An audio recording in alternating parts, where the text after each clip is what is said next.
Optimisme tim Prabowo Gibran soal kemenangan di Pilpres tahun 2024. Jadi berkaitan mengenai ini kembali lagi bahwa ada beberapa faktor yang paling mempengaruhi masyarakat untuk kemudian memilih presiden dan juga wakil presiden. Dan kita menyadari bahwa 10,04% sendiri itu berdasarkan figur yang nasionalis dan juga patriotik. Dan kalau kita melihat figur Pak Prabowo selama ini yang sangat amat konsisten, dan kami menyadari bahwa ini sudah ketiga kalinya beliau mencalonkan diri sebagai presiden dan tentunya mendapatkan dukungan dari lintas partai.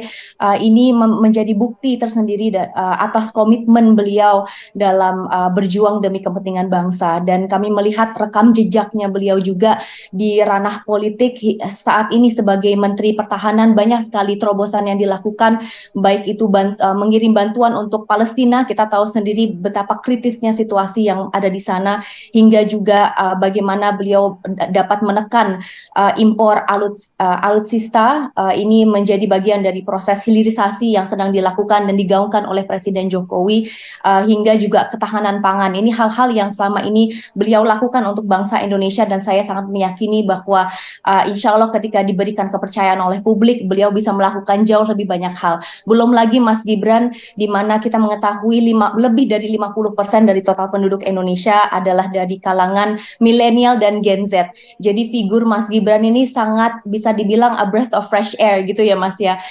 Dan kami bersandar kepada Mas Gibran untuk betul-betul mewakili dan dia bisa menjadi the face of youth. Kembali lagi tentang faktor itu yang sebelumnya saya sampaikan.